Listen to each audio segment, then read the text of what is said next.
Late at night, after I let out a satisfied sigh, Dante Vale finally rolled gently off me. He had been unusually attentive lately. I figured he was probably about to leave me. I sighed quietly, turned over, and went to sleep. After all, everyone knew. I was the most useless kind of woman in love. When the sky wants to rain and a man wants to leave, what can I do? Beg bitterly, cry, scream, threaten to die? That was what a real lovesick fool would do. But I was fake. A long time ago, I understood one truth. Everyone despised a woman who lost her head over love. Pretending to be one, however, was advanced strategy. At 5:30 in the afternoon, I shut down my computer and got off work on time. Behind me came the confused voice of a new coworker. Didn't they just announce an all-hands meeting? She's leaving just like that? She's different, an older coworker said meaningfully. Different how? If she gets home late, her husband hits her. The new coworker sucked in a sharp breath. Then why doesn't she divorce him? Shh. The older coworker lowered her voice. She's one of those women who can't live without love. A wave of helpless, sympathetic sighs filled the office. I strode toward the door, unable to suppress the corners of my mouth. Over time? Absolutely not. I was not actually hopelessly lovesick. I only pretended to be, and I enjoyed every convenience it brought with a clear conscience. At the company, my persona was that of a poor woman who had to clock out on time to go home and cook. If I was even a little late, my drunk, bad-tempered husband would hit me. Whenever people mentioned me, they shook their heads and sighed, their voices full of anger at my lack of spine and pity for my suffering. Thanks to that persona, I was very popular at work. After all, I brought gossip and conversation to a dull office. I gave everyone's fragmented sympathy and kindness somewhere to go. In a way, I provided excellent stress relief and emotional value, and unnecessary overtime, business trips, and social dinners automatically skipped me. The cafeteria lady always gave me half a portion more braised pork than others. Even my manager spoke to me gently, afraid of triggering my psychological trauma. What did I pay in return? A few hesitant lowered gazes, a pair of reddened eyes full of unspeakable grievance, a few tears that came whenever I needed them. The return on investment beat every financial product on the market. Of course, maintaining a persona required a certain level of mental discipline. Once, Ms. Keller from the executive office complained to me about her boyfriend. I almost blurted out, use guilt to control him. At the last second, I changed it to, maybe you didn't do enough? You should be more understanding of him. Ms. Keller glared at me like she wanted to shake some sense into me. I lowered my head in shame and slapped myself internally. Too close. Rule 1 of pretending to be lovesick. Keep the acting steady and the character contained. If you hold it in, you're a harmless little bunny. If you don't, you become a scheming snake. At 6 sharp, I stepped through my front door. Dante had his back to me in the kitchen. He was shirtless, a loose apron tied around his waist, showing broad shoulders and a narrow waist. The muscles of his back shifted with every movement. Sunset spilled through the window, softening him like a filter. I leaned against the doorframe and admired the view happily. Then I wrapped my arms around his waist, pressed my cheek to his back, and adjusted my voice to its sweetest setting.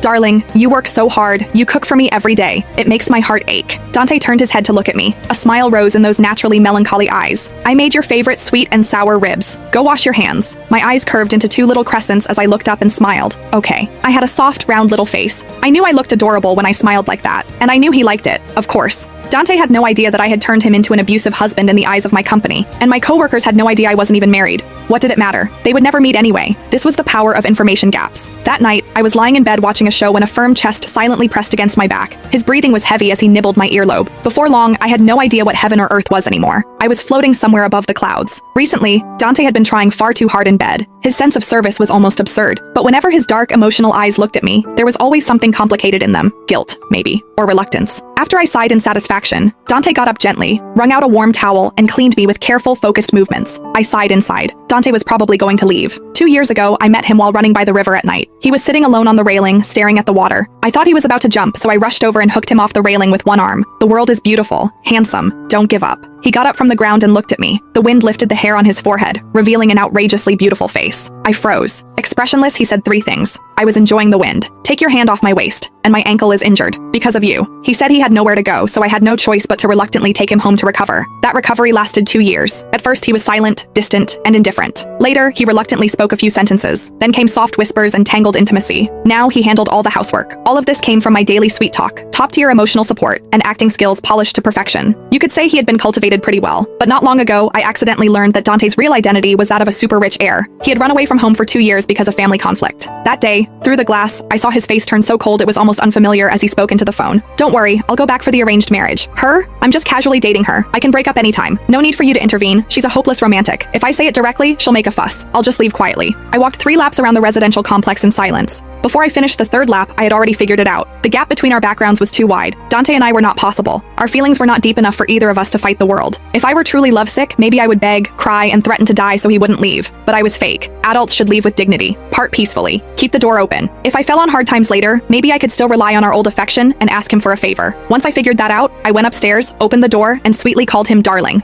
See? This was the advantage of pretending to be lovesick. Even when abandoned, I could stay intact, keep my heart and lungs in place, and deal with the matter rationally. As for Dante, after 2 years together, he probably felt some guilt. These days, he had been finding every way to be good to me, cooking different dishes for me, and making sure I was satisfied in bed. I knew this was his way of saying goodbye. I accepted every bit of it and enjoyed the premium service brought by his guilt with a clear conscience. Rule 2 of pretending to be lovesick: never fight someone else's guilt. I took 2 days of annual leave. By day, we curled up on the sofa and watched movies. By night, we tangled together and whispered sweet words. Even if separation was inevitable, I wanted to leave myself a beautiful memory. On the 3rd day, I returned to work. My coworkers told me a piece of news in excited fragments. Mr. Grant had been dismissed for accepting bribes, and headquarters had parachuted in a new boss. Mr. Grant loved calling meetings right before closing time. Now that he was gone, everyone was thrilled. That afternoon, Ms. Keller sent a message in the group chat saying the new boss was treating everyone to a seafood feast tonight. 888 per person, the group filled with kneeling emojis and thank you, boss. I struggled internally for a long time, then gave up. I could not ruin the persona over temporary appetite. The character had to stay steady. Steady meant victory. The next day, I was called to the general manager's office. The young boss sat behind the desk in a crisp suit, his face cool and refined, flipping through a file Ms. Keller had given him. When I entered, he did not lift his head. He spoke lightly. "You were the only one who didn't attend last night's dinner. Any reason?" I pressed my lips together and slowly lowered my head. 2 seconds of silence. Sure enough, Ms. Keller spoke up for me. "Mr. Price, her husband has a bad temper and controls her strictly. I mentioned it briefly before." "A bad temper?" Across from me came a very soft chuckle. "What? Does he hit her too?" I raised my head, prepared to show my familiar pale, resigned smile. Then I suddenly narrowed my eyes and hesitated. "I think I've seen you somewhere." Ms. Keller jabbed my lower back with one finger. "Ivy Hart, this is not the time to network."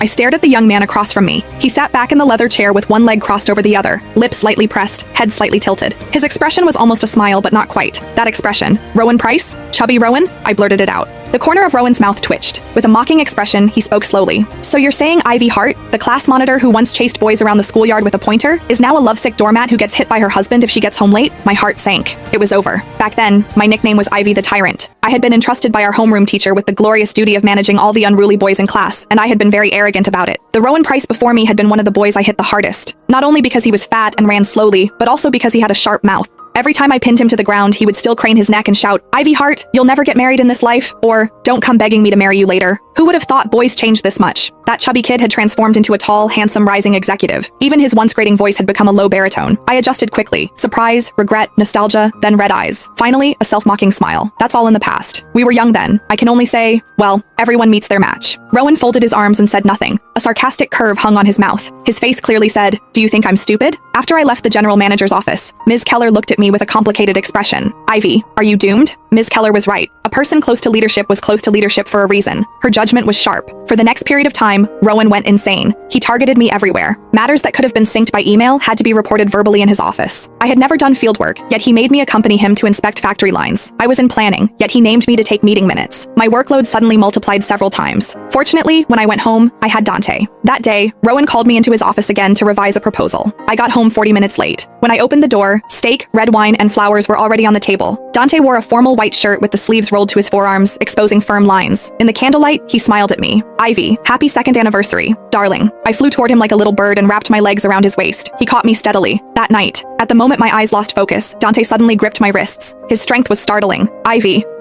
if one day I suddenly leave, what will you do?" He stopped there. His breathing went abruptly light. Caught in that unbearable, unfinished tension, I blurted out, "I'll wait for you forever." Dante stared at me. His eyes were bright in the dark, like 2 flames. Then he lowered his head and pressed his lips to my ear, sighing with something like relief. It doesn't have to be that long. That night, he was almost wild, as if he had become someone else. The next day at work, my waist and legs were so sore I almost couldn't straighten up. I kept hissing under my breath. The coworker beside me asked carefully, "Did your husband, drink again last night?" I pulled at the corner of my mouth. He did drink a little. This drew a wave of sympathetic gazes. My phone buzzed. Dante sent me a message. "I need to leave for a while. I don't know when I'll return. Take care." I stared at the screen for a few seconds. My suspended heart finally died. I got up and went to the pantry, made a cup of hot coffee, and leaned against the counter in a daze. Dante had returned to his original world, returned to his arranged marriage. Of course he would not come back. Those words were only meant to pacify me, the hopeless romantic, before he left. Ha, good thing I wasn't really lovesick, so it wouldn't hurt that much. I tilted my head back. I didn't move for a long while. "What are you doing here during work hours, posing like a swan?" A cold voice sounded. I jumped and met Rowan's eyes. He leaned against the doorway holding a cup. His gaze was sharp, like a cat that had smelled blood. I casually brushed the corner of my eye with my little finger. He narrowed his eyes at me. "You cried?" "No." Steam got in my eyes. He scoffed and said sharply, "You're not deliberately acting pitiful here to make people sympathize with you, are you? Ivy Hart, you can fool everyone else, but you can't fool." He suddenly stopped. His gaze landed on my wrist. I looked down. A ring of bruises circled my wrist, stark against my pale skin. Marks from last night.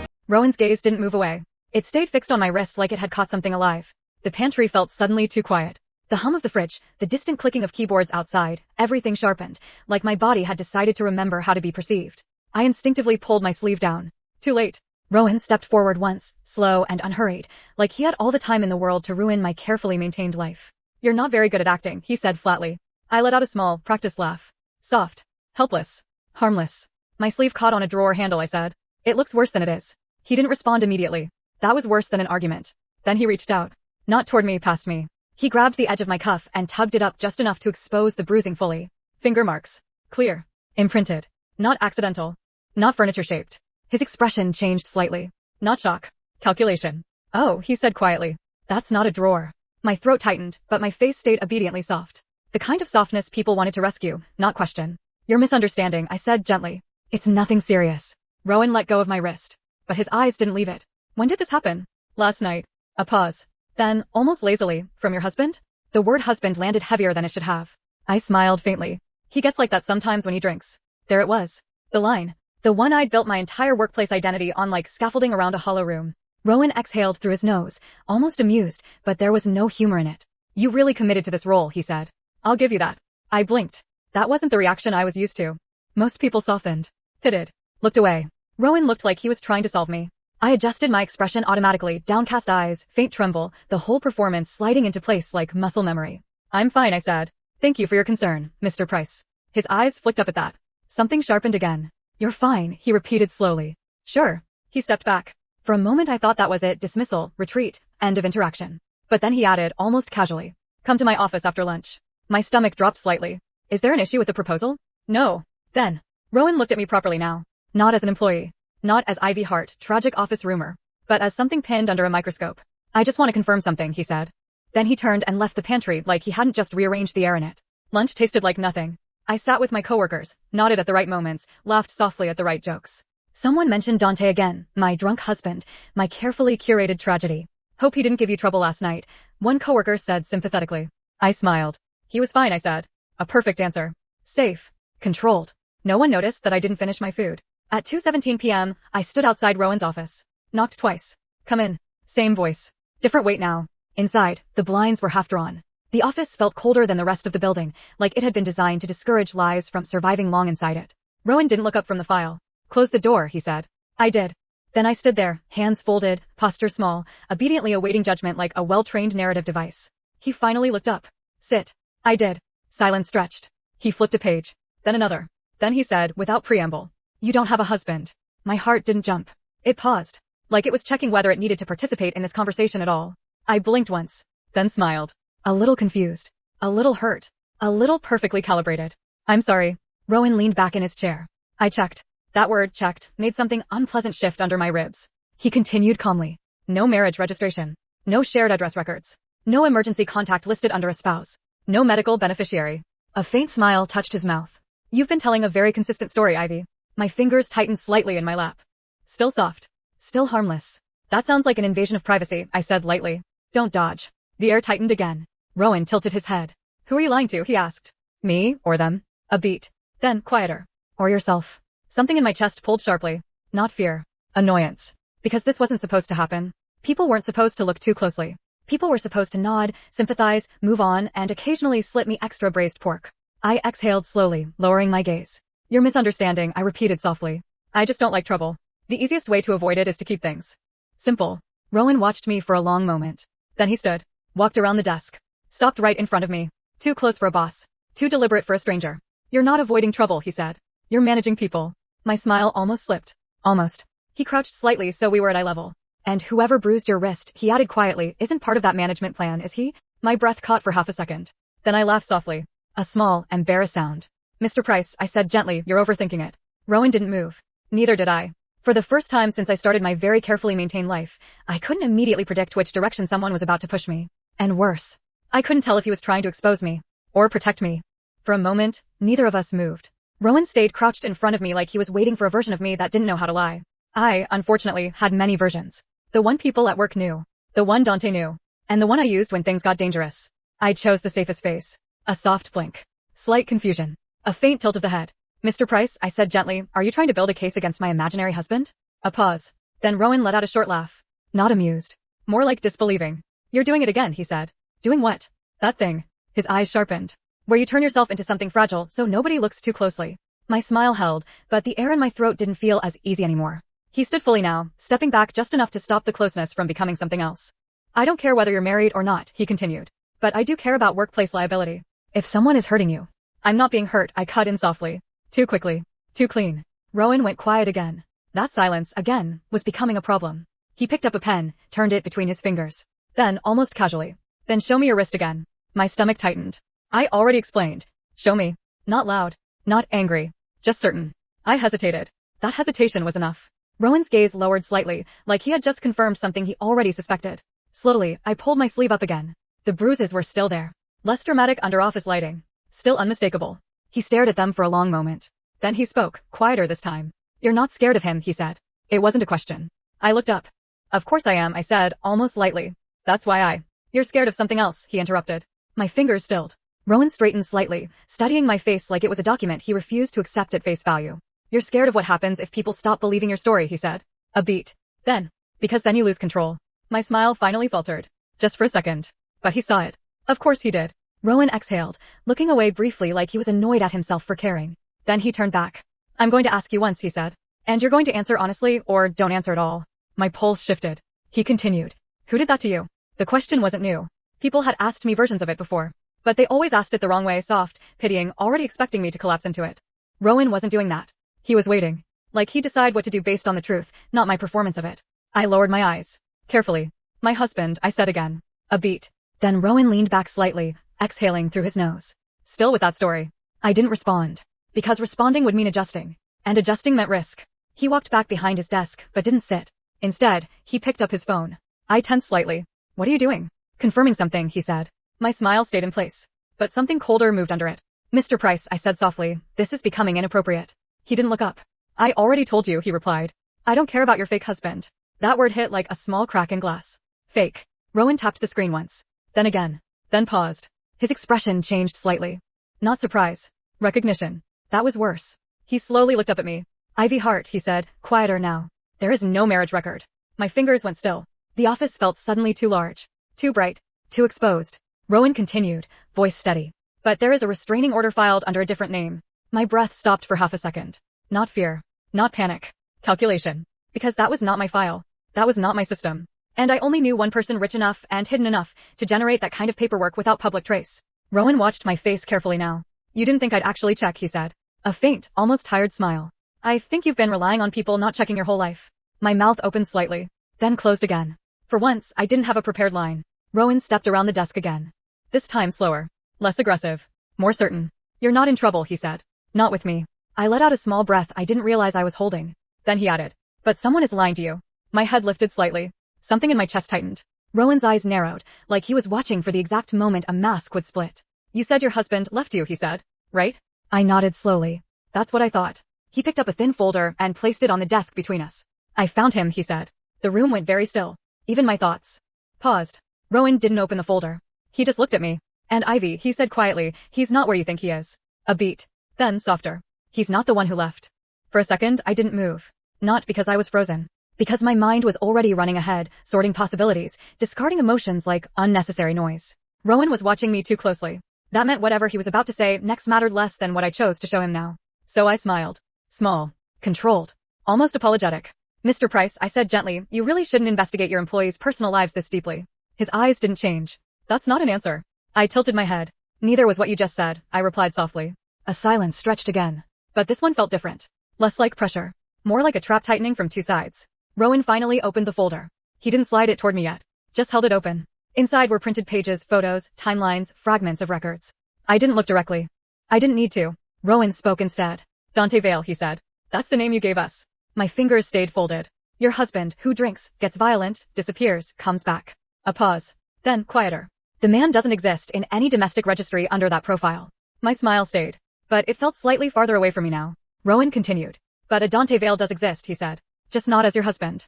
He turned one page. My eyes flicked down for half a second before I could stop myself. A photograph. A man in a formal setting. Clean suit. Composed expression. Cold eyes that didn't belong in kitchens or soft candlelight.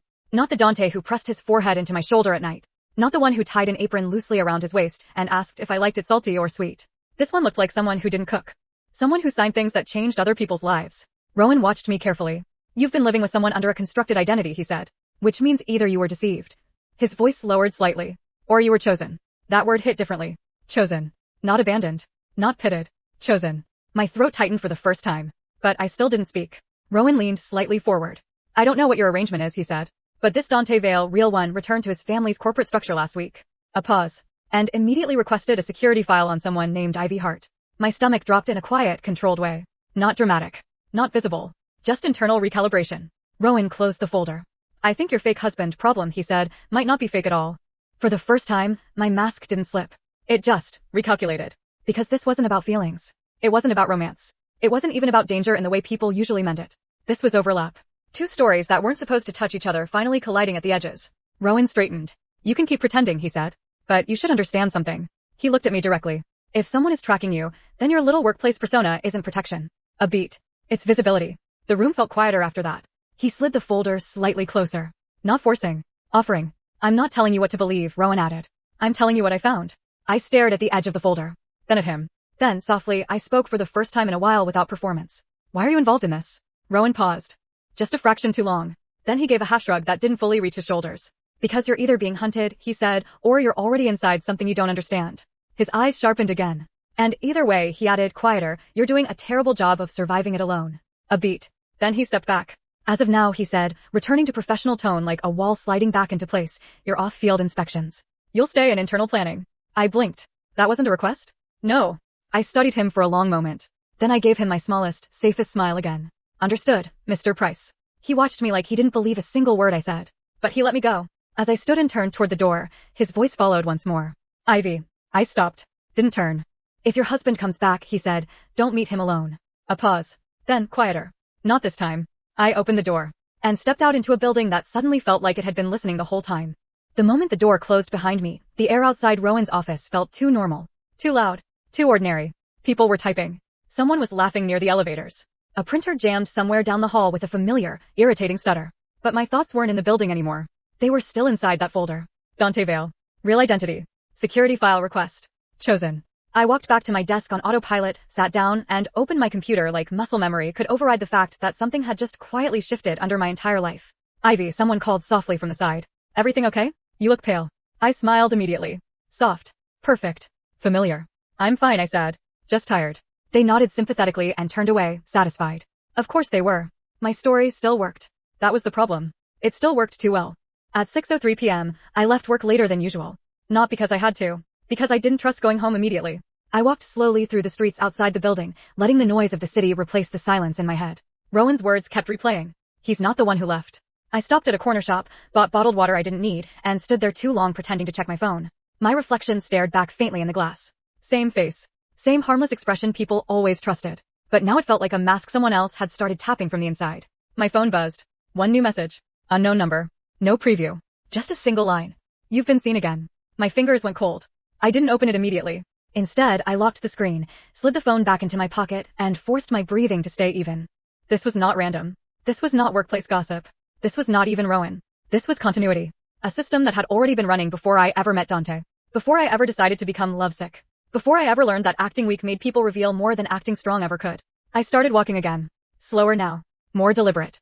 Home was still home. At least on paper. When I opened the door, the apartment was dark. No lights. No smell of cooking. No soft movement in the kitchen. No Dante. Just stillness. Too complete. My hand stayed on the doorknob a moment longer than necessary. Then I stepped inside and closed it behind me. Dante?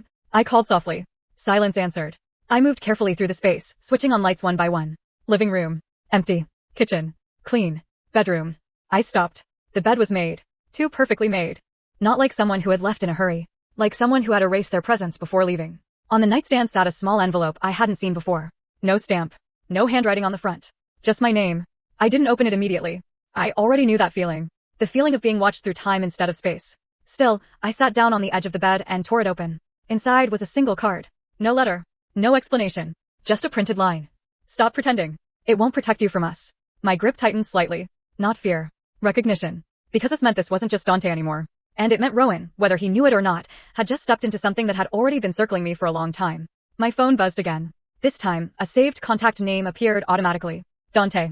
I stared at it, then opened the message. Dante. I'm sorry I left without telling you properly. A pause. Then, don't trust your workplace. My breath slowed. Another message came immediately after. Especially not Rowan Price. I stared at the screen for a long time. Then, very slowly, I looked up at the empty apartment. And for the first time in 2 years, I stopped asking myself which parts of my life were fake. Because the more urgent question had changed. Which parts were safe? Sat on the edge of the bed for a long time after opening the envelope. Then I reread the card. Once. Twice.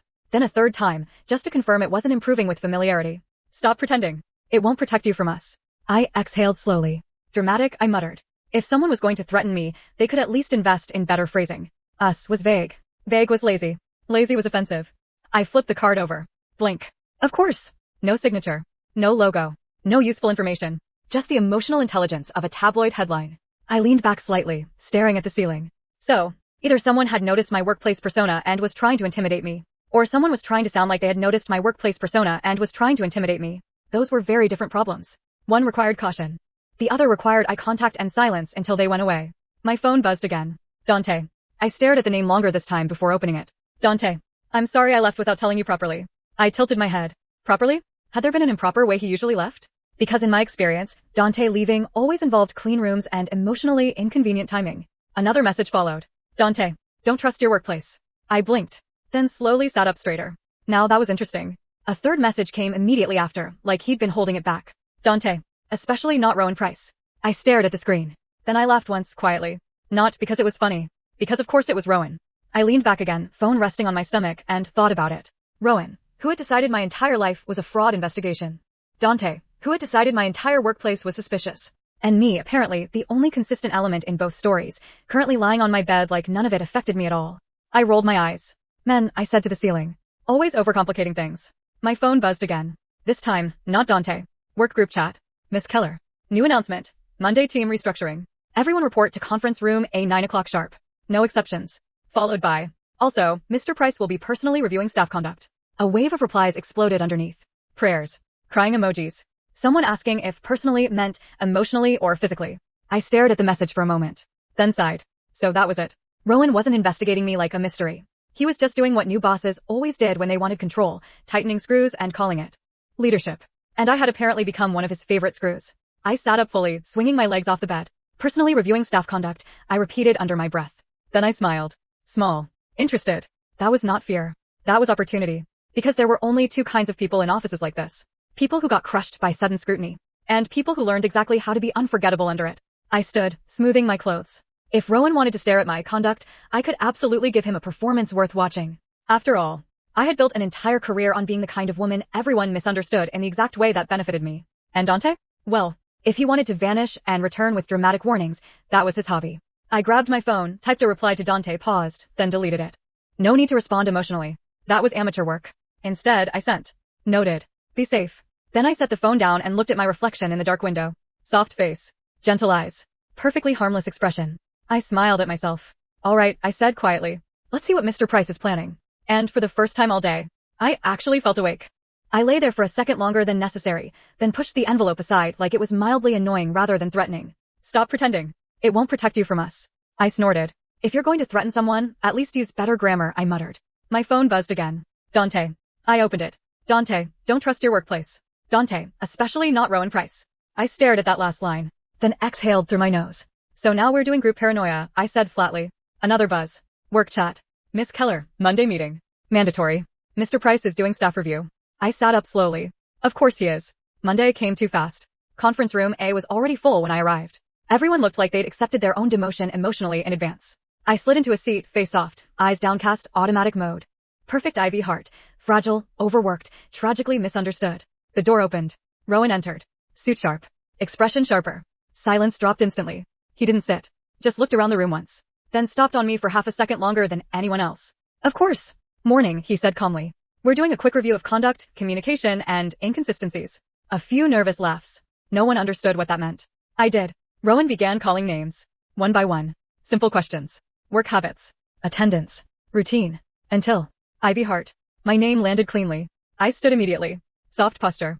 Slight hesitation. Carefully tired eyes. Yes, Mr. Price. He tilted his head. You've been leaving work exactly on time every day. Yes, I said gently. I cook for my husband. A few sympathetic murmurs in the room. Rowan didn't react. Right, he said. The husband. He paused. Then, describe him. The room went quiet. I blinked once. He's difficult, I said softly. When he drinks, he... Stop. Rowan's voice cut in flat. Not loud. Just precise. My sentence died mid-performance. He stepped forward slightly. I'm not asking for your story, he said. I'm asking what he looks like. I hesitated. That was new. People usually didn't care about details. Details made stories real. I adjusted quickly. Tall. Dark hair. Tired eyes. Slight smile. Wrong, Rowan said immediately. A ripple of confusion moved through the room. I kept my face soft. Sir. Rowan pulled out a file. Flipped it open. Turned it so only I could see. A photo. Dante. But not the version I knew. Cleaner. Colder. Corporate. My smile didn't move. But my eyes did. Just slightly. Rowan noticed. Of course he did. So, he said quietly. You do recognize him. Silence stretched. I exhaled softly and tilted my head. Then gave the smallest, most practiced smile in my arsenal. Oh, I said lightly. That's not my husband. Beat. Then softer. My husband drinks. A few people in the room actually relaxed at that line. Relieved laughter. Small nods. The kind of group comfort people build when they think a situation is going back into a familiar box. Rowan didn't share it. He just closed the file. Slowly. Like he was deciding whether to burn it or keep it for later. Interesting, he said. Only that. Then he looked at me again. Longer this time. Not interrogating. Measuring. Sit down, he added. I did. Perfect posture. Soft hands. Slightly embarrassed expression, like I'd been gently corrected. The room moved on. Next name. Next employee. Next safe, ordinary lie. But I felt it, Rowan's attention didn't leave me again for the rest of the meeting. When it ended, people exhaled like they'd survived something. I stood with them, gathered my things slowly, already planning my exit route through sympathy conversations and harmless smiles. Ivy, someone whispered. You okay? That was intense. I smiled faintly. It's fine, I said. He's just strict. They nodded like that made sense. It always did. I reached the door. Miss Hart. Rowan's voice. Not loud. But it cut through the room anyway. I paused. Turned. He was still at the front, hands in his pockets now. Everyone else kept moving out. He waited until the room thinned. Then, stay. A few people shot me sympathetic looks on the way out. Poor Ivy. Always getting singled out. Always suffering quietly. The door closed. Now it was just us. Rowan walked down the aisle between chairs. Stopped right in front of me. I'm going to ask you something once, he said. I tilted my head slightly. Soft. Confused. Innocent. Yes, Mr. Price? A beat. Then, why are you pretending your life is falling apart? Silence. Not the dramatic kind. The uncomfortable kind. I let out a small, almost helpless laugh. I don't understand what you mean. Rowan's eyes narrowed slightly. No husband, he said.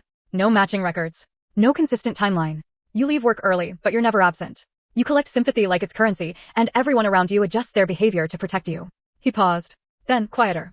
And you never slip. That last part landed differently. My smile held. Of course it did. But something behind it sharpened. Rowan leaned in just slightly. I've met people who lie, he said. And I've met people who survive. His eyes locked on mine. You're doing something else entirely. My heartbeat stayed even. My face stayed soft. But my mind ticked once. Twice. He was no longer guessing. He was categorizing. That was dangerous in a different way. I sighed gently, lowering my gaze like I was tired of being misunderstood. I think you're reading too much into me, I said softly. A perfect line. Safe. Expected. Rowan didn't respond immediately. Then he straightened. Maybe, he said. A pause. Then, almost casually. Or maybe I'm the first person who's actually paying attention. He turned to leave. Stopped at the door. Didn't look back. One more thing, he added. I looked up slightly. He spoke without turning. If your husband shows up again, he said, don't perform for him the way you perform here. A beat. Then he left. Door clicked shut. I stood there alone for a moment. Still smiling. Still composed. Then I exhaled slowly. Annoying, I muttered. But I didn't move right away. Because for the first time, someone hadn't just believed my story. And worse than that, someone had started learning the difference between my story and me. Monday meeting ended like most of Rowan's meetings did, quietly, uncomfortably, and with everyone pretending they understood more than they did. The moment the room cleared, I stayed seated. Rowan didn't rush me this time. He just waited until it was only us again. Then he spoke. You're not in danger, he said simply. I blinked. That's a comforting start. A faint pause. Then, almost reluctantly, he added, not from what you think you are. I tilted my head. And what do I think I am? Rowan studied me for a second. Someone in a messy relationship you've learned how to survive by controlling how people see you. Silence. That one landed closer than I liked. I let out a small laugh, soft and airy, like it didn't matter. That's a very dramatic interpretation of my life, Mr. Price. He didn't take the bait. Instead, he slid a thin file onto the table, not open this time, just placed. I checked the basics, he said. No husband. No legal record. No emergency contact under that name. A pause. Which means your coworkers have been reacting to a story you built. I nodded slowly, like this was mildly interesting trivia. And your conclusion is? Rowan looked at me directly. That you're not the victim in the way you present yourself. Another silence. Then he added, quieter. But you're also not the type of person who does it for attention. That was new. Not accusation. Not pity. Just observation. I leaned back slightly in my chair. For the first time, I dropped the soft Ivy voice. Just a little. So what am I then? Rowan didn't answer immediately. Then, someone very good at managing other people's assumptions. I smiled. Genuinely this time. That's the first accurate thing you've said about me all week. A beat. Then Rowan exhaled, like he was finally done trying to label me. Here's the outcome, he said. You stop using a fake abusive husband story at work. My smile stayed. And in return? Rowan shrugged slightly. I stop investigating your life. I considered it. Honestly. Then nodded once. Deal. Simple. Clean. Workplace diplomacy. The kind of agreement adults actually make. A week later, things changed in the smallest possible ways. No more per Ivy whispers at the office. No more half portions from the cafeteria lady. No more sudden sympathy that I never asked for. Just normality. Quiet. Efficient. Mine again. Rowan didn't single me out anymore. Not in meetings. Not in conversations. Not even in passing. Which, I had to admit, was mildly disappointing. People who notice too much are always either dangerous or entertaining. I preferred when they were entertaining. One evening, I left work on time, on purpose, not performance. At the elevator, Rowan was already there. Waiting. He glanced at me once. You're early, he said. I'm always early when I'm not being watched, I replied. A pause. Then the faintest hint of a smile. That explains a lot. The elevator doors opened. We stepped in together. Silence settled naturally this time, not heavy, not tense. Just shared awareness. Halfway down, Rowan spoke again. You were good at it, he said. At what? Making people believe whatever version of you is convenient. I smiled slightly. That's not special. That's just social survival. The elevator dinged. Ground floor. Doors opened. Before I stepped out, I looked at him. Mr. Price. He looked back. I tilted my head slightly. If you ever start believing you figured me out, I said gently, start over. A beat. Then I walked out. Outside, the city felt normal again. Not watched. Not staged. Just alive. My phone buzzed once. Unknown number. I didn't open it immediately. Just glanced at the screen. Then smiled faintly. Still dramatic, I murmured. And for the first time in a long while, I didn't feel like